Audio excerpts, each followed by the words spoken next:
Hello everyone, welcome to the channel of कोहो international school Gangapur city. मैं maths faculty आज आपको पढ़ाऊंगा डिटर्मिनेंट।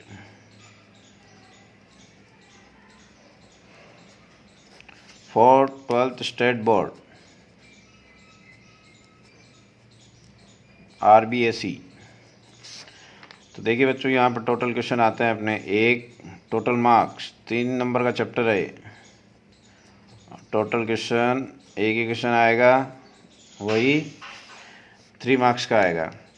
तो आपके राजस्थान स्टेट बोर्ड में 2 एक्सरसाइज है। तो आज अपन पढ़ रहे हैं एक्सरसाइज 4.1। स्टार्ट करते हैं। डिटरमिनेंट हिंदी में बोलते हैं सारणिक। Definition, what is determinant? What is determinant? Determinant it is a numerical expression. ये एक संख्यात्मक मान होता है। यह है एक संख्यात्मक मान होता है। इसमें दी गई संख्याओं को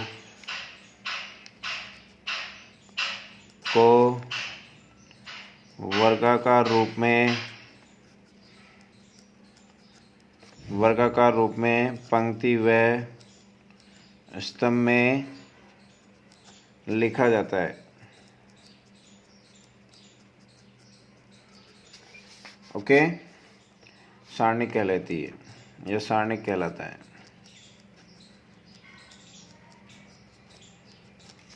तो देखिए, फॉर एग्जांपल ये वर्गाकार फॉर्म 2 - 3 1 रो में और ऐसे कॉलम में, ये भी सेम रहना चाहिए। तो ये एक डिटरमिनेंट है। Order of determinant, order of determinant, हमेशा ध्यान रहे कि order of determinant m cross n बोलो या फिर n क्रॉस n बोलो। समझ में आया कुछ? और या फिर n order of determinant.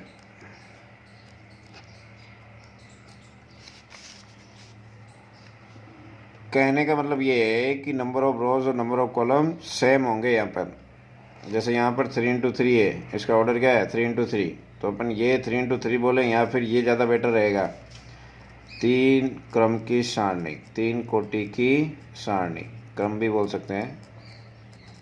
Right, okay, आगे बढ़ते हैं। ऑर्डर, अच्छा, अब अपन डिफरेंस बिटवीन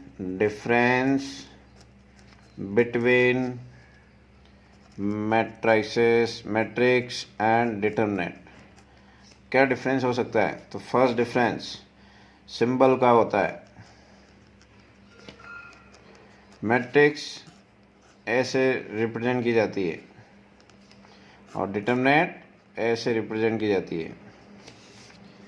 दूसरी बात, ये एज इट इज़ रहेगी, इसकी वैल्यू नहीं होती है और इसको सोल्व कर सकते हैं। कैसे सोल्व करेंगे वही पढ़ेंगे अपन। तीसरी बात, मैट्रिक्स में ऑर्डर m क्रॉस n भी हो सकता है, मतलब m और n सेम भी हो सकते हैं और नहीं भी हो सकते हैं। इसमें हमेशा m और n इक्वल होंगे। फोर्थ, वेरी इंपॉर्टेंट, कोई भी मैट्रिक्स है, अगर उस मैट्रिक्स को 5 से मल्टीप्लाई करना है तो वो पूरी मैट्रिक्स के सारे एलिमेंट उससे मल्टीप्लाई होंगे। लेकिन डिटरमिनेंट में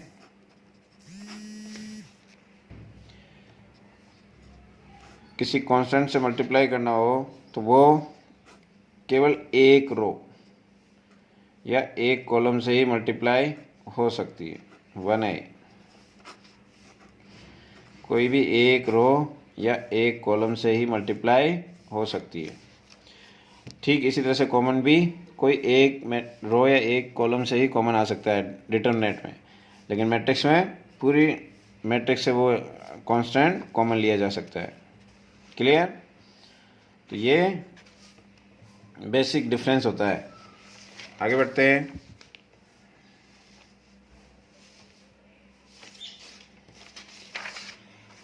अब अपन चीज पढ़ रहे हैं, एक्सपेंशन ऑफ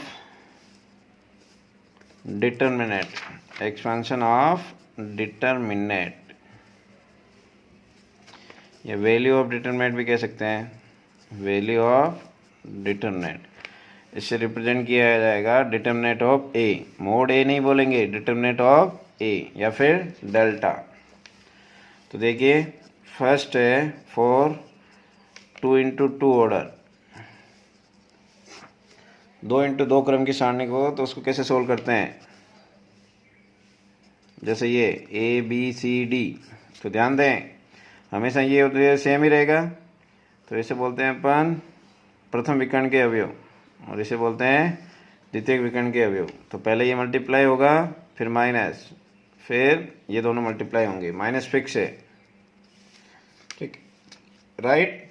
तो देखिए डिटरमिनेंट ऑफ ए कितना आ गया, a d minus b c, ये हो गया डिटरमिनेंट। एग्जाम्पल 2 माइनस 3 1 माइनस 5, क्या हो गया बोलो? डिटरमिनेंट ऑफ ए की वैल्यू क्या हो जाएगी? -10 माइनस माइनस प्लस, एक माइनस तो पहले से ही आता है, तो ये हो गया -7। क्वेश्चन देखिए, इफ x 1 3 5 2 1 3 2 देन x, तो x क्या होगा? तो ध्यान रखें इसमें कंपेयर नहीं होगा, इसमें सोल्व होगा ये। तो सोल्व कैसे होती है? 2 into 2 5x minus 3 equal to 4 minus 3, तो कितना हो गया? 5x इक्वल टू 4, तो x इक्वल टू 4/5। समझ में आया? नेक्स्ट एक क्वेश्चन और देखिए, question number 2, if matrix A equal to 7 1 3 minus 5 then prove that, तो सिद्ध कीजिए, तो सिद्ध कीजिए 3a इक्वल टू 9, 3a की determinant equal to 9 determinant of a, ये सिद्ध करना है। तो देखिए इस क्वेश्चन को कैसे सॉल्व करें, तो उस पेज पे देखते हैं, नेक्स्ट पेज पे देखते हैं। a इक्वल टू क्या दी गिवन था? 7 1 3 माइनस 5। अब इसमें 3a पूछ रहा है, तो 3a मतलब 3 कांस्टेंट है कोई, तो इससे मल्टीप्लाई होगा, तो कितना आ गई वैल्यू? सारे एलिमेंट इससे मल्टीप्लाई होते हैं मैट्रिक्स में, ओके। अब इसकी डिटरमिनेंट, तो डिटरमिनेंट बना लो, 9 माइनस 15, यस मल्टीप्लाई करना है, 15 1 जा 15, 15 2 जा 30, 30 और 1 31, माइनस का डिटरमिनेंट की वैल्यू लिख रहा हूँ, -315 माइनस 27, तो ये माइनस तो आएगी ना, तो 315, ये 12 5 7 12 3 और 4 और ये -342, ये आंसर है। एक तो मोड 3a की डिटरमिनेंट ऑफ 3a की वैल्यू आई। अब डिटरमिनेंट ऑफ a फाइंड करो, तो डिटरमिनेंट बना लो मैट्रिक्स को, ये बना ली। अब इसकी वैल्यू -35, फिर माइनस आता है, तो -38। अब टेक LHS, LHS क्या था? मॉड डिटरमिनेंट ऑफ 3a, इसकी वैल्यू क्या आई? -342। इक्वेशन फर्स्ट, टेक RHS लो, RHS क्या है? 9 डिटरमिनेंट ऑफ a। अब बताओ डिटरमिनेंट ऑफ a कितना था? -38, 9 8 जा 72, 2 7 कैरी, 27 और 7 34 माइनस का। तो आप देख रहे हैं LHS by equation first and second. LHS equal to RHS. Right, हो गए 2 क्वेश्चन। तो इस तरह से आप ध्यान रखें। आगे बढ़ते हैं।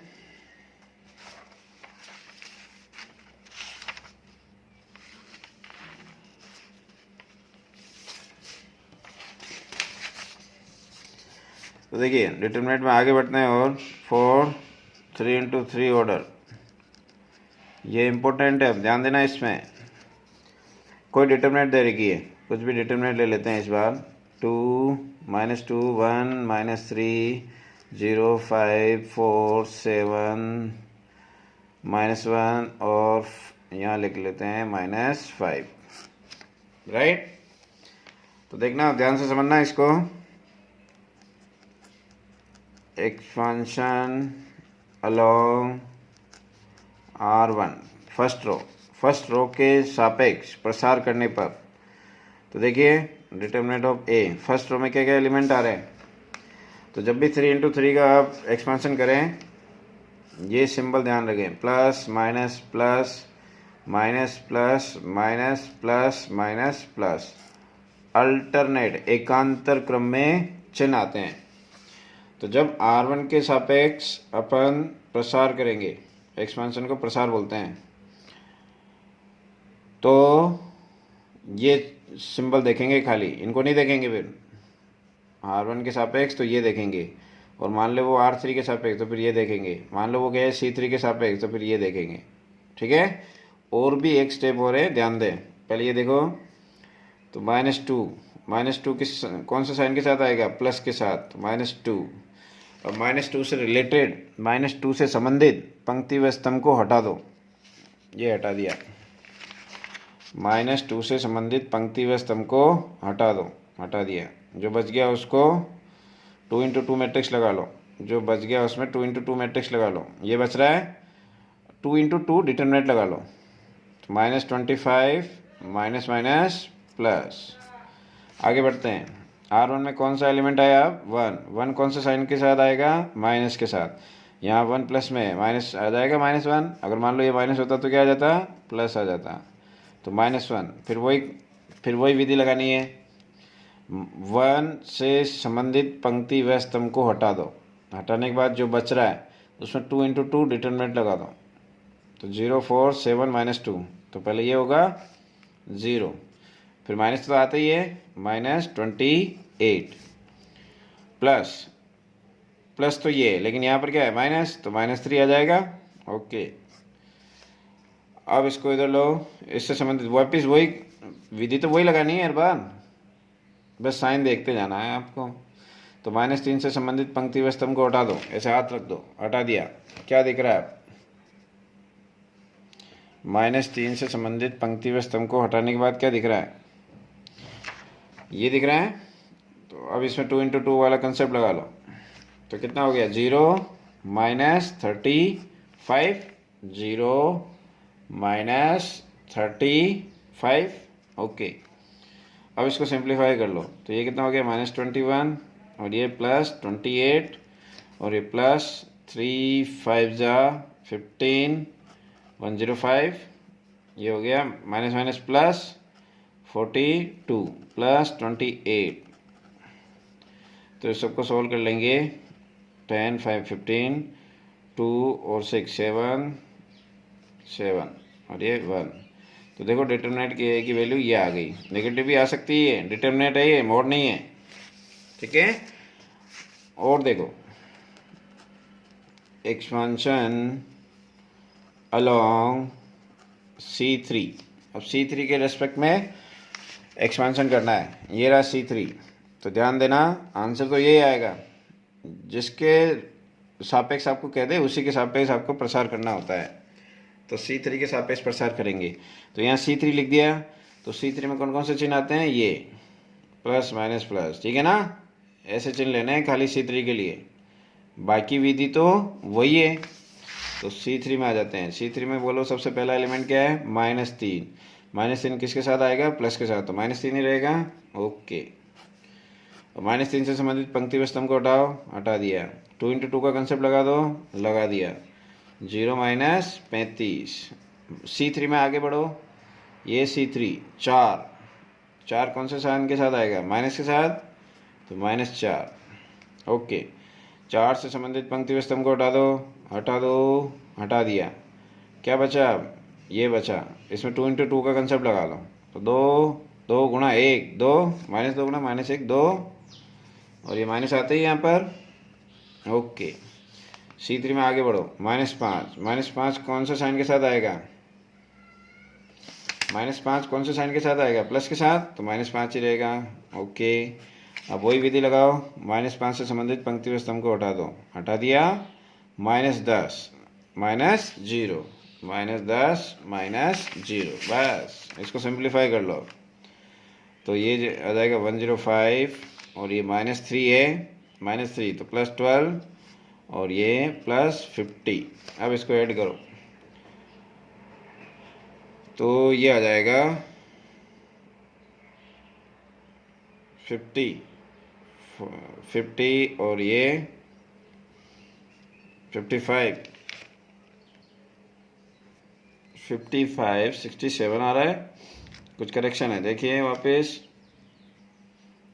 यहाँ पर देखो क्या बचा था, -5, 20 आएगा ना, 20। ओके, तो 20 और 70 और 5 75, तो देखो आंसर वही आ रहा है, 75, राइट। तो किसी भी रो, किसी भी कॉलम के साथ अपन प्रसार करेंगे तो आंसर सेम आता है। बस आपको ये चेंज ध्यान रखना है, और वो विधि ध्यान रखनी है कैसे कैसे 2 इंटू 2 लानी है। ओके, और क्वेश्चन करते हैं इस पर।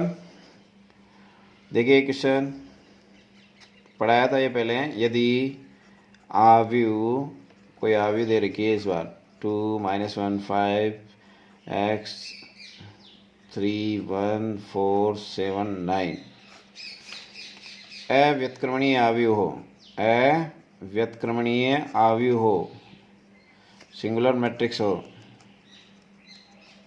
तो x का मान ज्ञात करो। x का मान ज्ञात करना है, यस। इसको एलिट कर लो, तो अव्युत्क्रमणीय आव्यूह के लिए क्या होता है? अव्युत्क्रमणीय आव्यूह के लिए, अव्युत्क्रमणीय आव्यूह के लिए क्या लिखते हो? Determinant of a equal to 0, अर्थात ये डिटरमिनेंट किसके इक्वल हो जाएगी? 0 के इक्वल। अब डिटरमिनेंट बन गई मैट्रिक्स हो, तो चलो अब सॉल्व करना है। तो एक्सपांशन अलोंग ज़्यादातर अपन किसके रेस्पेक्ट में करेंगे? R1 के रेस्पेक्ट में ही। तो R1 के रेस्पेक्ट में एक्सपांशन कर लो, तो 27 -7 माइनस आता है यहाँ पर, है ना। 2 से रिलेटेड पंक्ति व स्तंभ को हटा दिया, तो ये बच गया। इसमें 2 इंटू 2 लगाना था। समझ में आ रहा है कि नहीं आ रहा है? हाँ, तो माइनस माइनस क्या हो जाएगा? प्लस। ओके, अब इससे रिलेटेड रो, ये रो और ये कॉलम हटा दो, ये बच गया। इसमें 2 इंटू 2 का कंसेप्ट लगाओ, 9x -4, माइनस तो फिक्स है ना, +5, प्लस क्यों आता है? प्लस आता है यहाँ पर, ठीक है। वो बाद में समझाऊंगा मैं ऐसे क्यों हो रहा है ना। अभी तो ये देखो प्लस आता है, रट लिया इस बात को। चलो 5 से रिलेटेड रो और कॉलम को हटा दो, पंक्ति व स्तंभ को हटा दो, तो ये बच गया। इसमें 2 इंटू 2 का कंसेप्ट लगा दो,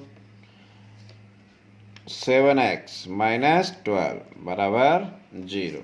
बस इसको सोल्व करना है, ठीक है ना। तो इसको सोल्व कर लेंगे, यहाँ पर सोल्व कर रहा हूँ। कितना हो गया? 40 और 9x as it is, -4 as it is, और ये हो गया 35x, और ये 60। तो 40 -20 -24 हो गया, और 9 और ये हो जाएगा 44 -24। तो x इक्वल टू 24/44। तो ये आ जाएगा, 4 से कैंसिल आउट कर लो, 6 4 जा 24, 11 4 जा 44। आंसर। अच्छा क्वेश्चन है, वेरी इंपॉर्टेंट, 1 नंबर में आता है ये क्वेश्चन। समझ में आया? तो मैं इतनी देर से आपको क्या समझा रहा था, अवयव का सारणिक का प्रसार करना। ठीक है, आगे बढ़ते हैं। अब एक चीज होती है उपसारणिक। क्या होती है? उपसारणिक। उपसारणिक तो देखिए, उपसारणिक को अपन इंग्लिश में बोलते हैं माइनर। माइनर क्या होता है?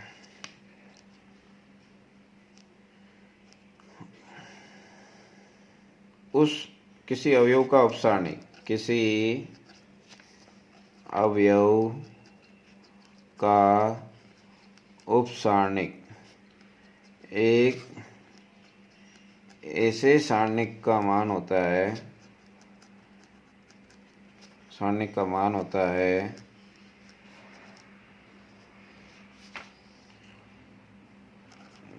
जो कि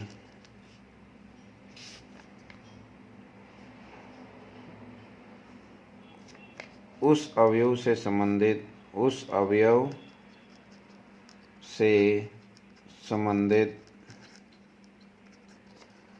पंक्ति व स्तंभ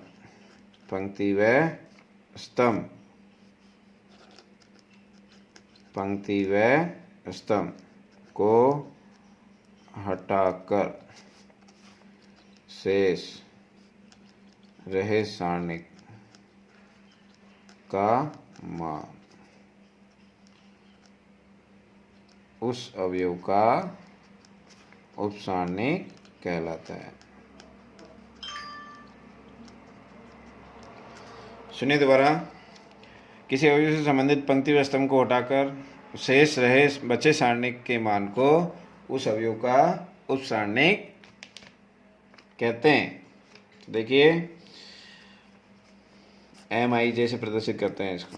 तो देखो, कोई सारणिक दे रखी है, मान लो ये सारणिक दे रखी है 2 -1 3 5 7 9 0 1 4।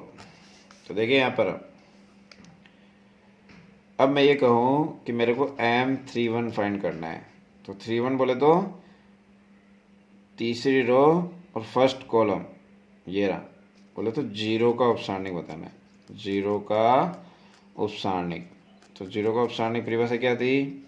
0 से संबंधित पंक्ति व स्तंभ को हटाकर शेष बचा सारणिक का मान है ना। मान तो वैसे ही आएगा 2 × 2 से, 2 × 2 के कंसेप्ट से।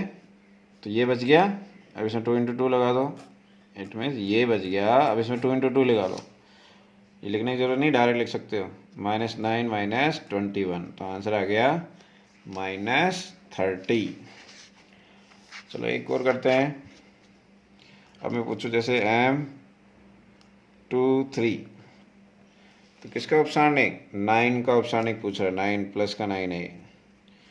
तो 9 का उपसारणिक, 9 का उपसारणिक क्या हो जाएगा? 9 से संबंधित पंक्ति व स्तंभ को हटा दो, हटा दिया। 2 - 1 0 1। अब इसको लिख लो, इसका एक्सपेंशन कर लो, तो 2 - 0, आंसर आ गया 2। उपसारणिक समझ में आया? क्लियर? Okay, next. इसके बाद पढ़ते हैं अपन सहखंड। सहखंड को अपन कोफैक्टर कहते हैं, और इसे राजस्थान बोर्ड की बुक्स में AIJ से रिप्रेजेंट कर रखा है, बाकी तो CIJ होता है, लेकिन बोर्ड की बुक के अकॉर्डिंग अपन पढ़ें तो AIJ से रिप्रेजेंट करते हैं। अब देखिए इसकी डेफिनेशन क्या है। AIJ इक्वल टू, तो डेफिनेशन क्या है देखो, -1 की पावर I + J MIJ, ये इसकी डेफिनेशन है। अर्थात उस सारणी का -1 की पावर I + J गुणज होता है। अब इसको अपन और डिटेल से पढ़ते हैं। केस फर्स्ट,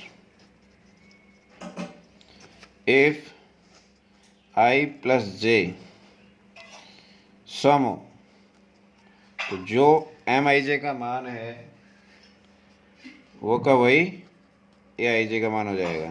समझ में आया? ठीक है ना। कैसा आया, आई प्लस जे सम, माइनस की पावर कोई सम होती है तो वो क्या हो जाता है, +1 हो जाता है। ये हो गया केस 2, ए आई प्लस जे विषम होगा ऑड, तो ए आई जे का मान एम आई जे के इक्वली होता है, लेकिन माइनस में आ जाता है। बस एम आई जे के मान का माइनस गुणज हो जाता है। ठीक है, एक क्वेश्चन के जरिए समझते हैं इस बात को। तो देखिए, कोई डिटरमिनेंट दे रखी है आपको 2 -3 5 7 9 0 1 4 1 4 6, ये कोई डिटरमिनेंट है। अब इसमें आपको जैसे A21 फाइंड करना है, तो ये क्या है, 21 बोले तो दूसरी पंक्ति पहला स्तंभ, दूसरी पंक्ति पहला स्तंभ। तो पहले तो ये बताओ, ये सम है विषम है, आई प्लस जे, ये आई होता है, ये विषम है तो माइनस आ जाएगा, एम आई जे हो जाएगा। और एम आई जे क्या है, एम आई जे पढ़ लिया ना, उपसारणिक। दूसरी पंक्ति व पहले स्तंभ से संबंधित पंक्ति व स्तंभ को हटाकर शेष बचा सारणिक का मान। दूसरी पंक्ति ये रही, पहला स्तंभ ये रहा, हटा दो, क्या बच गया, ये बच गया। इसको डिटरमिनेंट 2 × 2 का डिटरमिनेंट बना लो मन मन में। तो -18 -20, तो कितना हो गया, -18 -38 माइनस माइनस +38। दोबारा समझें, जैसे मैं ये कहूँ कि मेरे को इसका मान चाहिए 32, अब बताओ ये समय विषम है, विषम है तो माइनस तो आएगा ही आएगा। अब उपसारणी के बारे में सोचो, सेकंड तो प्लस माइनस हो गया, उपसारणी के बारे में सोचो क्या था, इस अवयव से संबंधित पंक्ति स्तंभ को हटा दो, तीसरी पंक्ति दूसरा स्तंभ ये रहा, हटा दिया, जो बच गया उसको 2 × 2 की फॉर्म में मन मन में देखो, 2 5 7 0, 2 × 2 सारणी के प्रसार कैसे करते हैं वो कंसेप्ट लगाना है। तो 0 - 35 कितना आ गया, 35। दोबारा देखो A22, तो देखो पहले तो देखो समय विषम है, समय तो प्लस में ही आएगा, विषम है तो माइनस लगा दिया करो बार। समझ में आ रहा है कि नहीं आ रहा है, हाँ। देखिए अब 2 2 दूसरी पंक्ति दूसरा स्तंभ ये रहा, हटा दो इसको, जो बच गया उसको 2 × 2 में सोचो, 2 5 1 5, कंसेप्ट लगाओ 2 × 2 के सारणी का कंसेप्ट, 2 6 दूनी 12, 12 - 5 कितना आ गया, 7। समझ में आ गया, ये है सहखंड ज्ञात करने का तरीका। सहखंड ज्ञात किए हैं अपन ने, ध्यान रखना, वेरी इंपॉर्टेंट, चैप्टर नंबर 5 में बहुत काम आएंगे। अच्छा, सहखंडों के गुणधर्म। तो देखिए पहला गुणधर्म, किसी पंक्ति या स्तंभ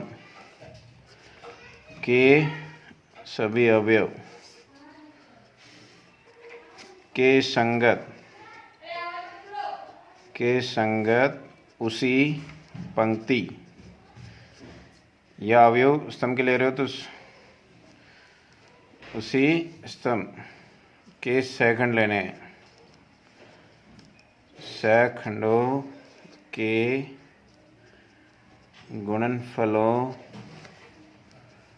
का योग सदैव सारणिक के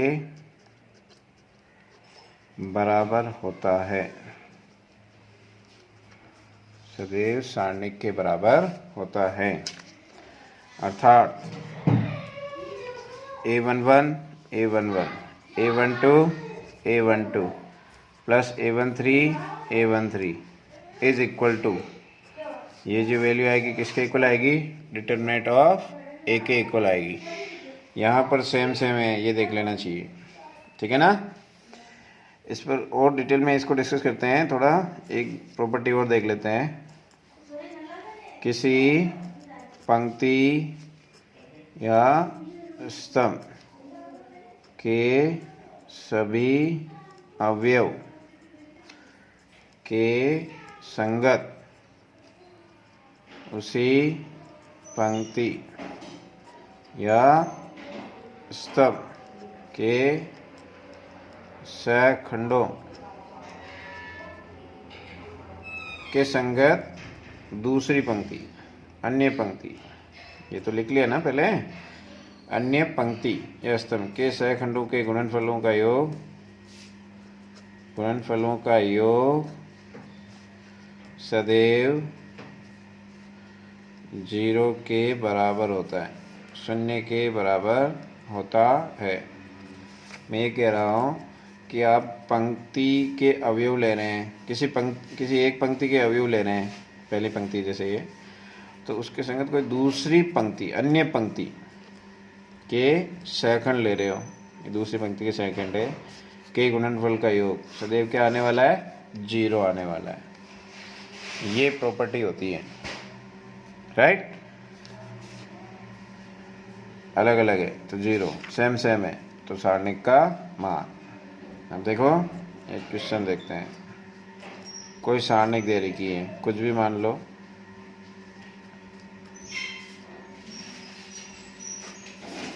अब मैं ये कहूँ कि यहाँ पर सारणिक ऑफ ए कितना है,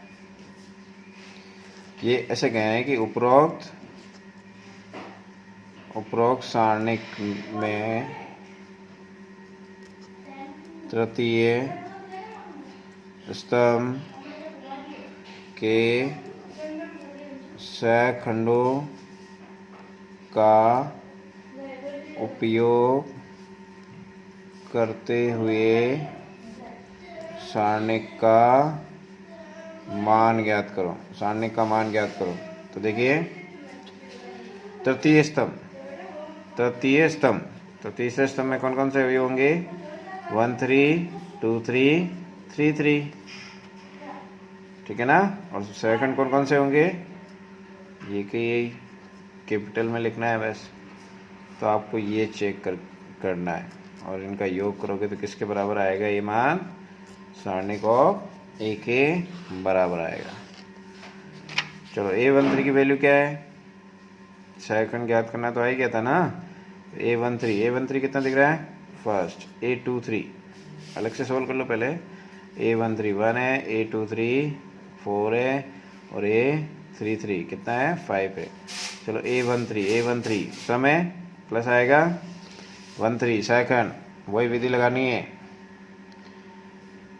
1 3 पहली पंक्ति तीसरा स्तंभ से संबंधित पंक्ति को हटा दिया, इसमें 2 × 2 की सारणिक लगा दो, तो 0 + 2 कितना आ गया, 2। A23 इस समय माइनस आएगा, अब हटा दो दूसरी पंक्ति और तीसरे स्तंभ को हटा दो, दूसरी पंक्ति और तीसरे स्तंभ को हटा दो,